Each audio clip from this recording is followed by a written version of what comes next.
set up ប្រភេទ boombox 4គឺក៏យើងមានប្រភេទ microphone កាន់និយាយដូចគ្នាចាប្រភេទនេះគឺ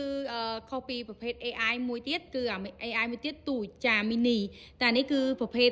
AI ដែរប៉ុន្តែជាប្រភេទកាន់ដៃចាអញ្ចឹងប្រភេទនេះគឺយើងអាចប្រើប្រាស់ជាមួយនឹង boombox 4បានអញ្ចឹងបងដែលគាត់ចូលចិត្តតូចចាគាត់អាចប្រើប្រាស់ប្រភេទអាតូចហ្នឹងទៅតែបើបងចូលចិត្តកាន់ហាប់ដៃណែតបងអាចប្រើប្រាស់ប្រភេទនេះបានចាអញ្ចឹងប្រភេទនេះគឺ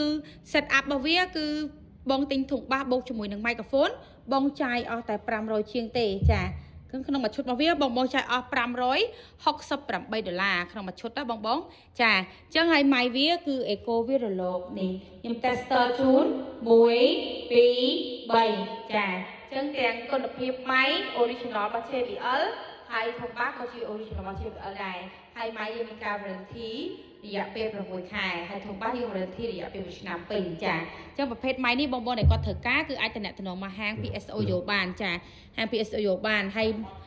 សម្រាប់ការចាក់ភ្លេងយើងចង់មូតសំឡេងបានចាំខ្ញុំចាក់ភ្លេងដែលមានប្រព័ន្ធ AI ជូនបងស្ដាប់តា AI ហ្នឹងវាបែបម៉េចបានគេចេះឆ្ងល់ហៅ AI ហ្នឹងចាអញ្ចឹងពេលដែលបងចាក់ភ្លេងគឺវាពេលដែលយើងច្រៀងឥឡូវខ្ញុំចាក់ភ្លេងពេលច្រៀង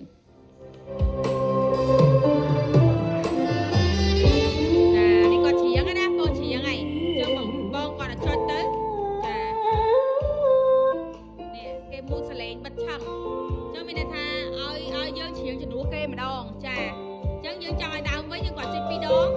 ចានេះសលេងមកវិញហើយចាអាហ្នឹងហើយដែលគេហៅថាប្រព័ន្ធ AI មូតសំឡេងនឹងឯងចាអញ្ចឹងបងដែលគាត់ត្រូវការ technology ស៊េរីចុងក្រោយ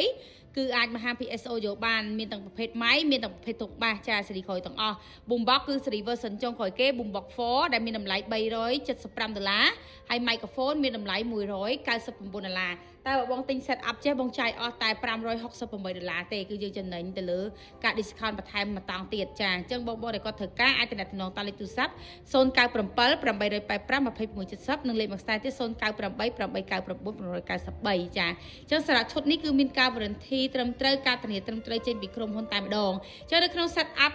ម៉ៃJBL មានផ្លែ2កាន់និយាយបងចាហើយយើងជាងមានដុំ silver វាមួយហើយម៉ៃនេះមិនមែនជាងបានតែ boombox ទេ party box series ដូចជា party box 520 ultimate អីហ្នឹងគឺប្រើបានទាំងអស់ចា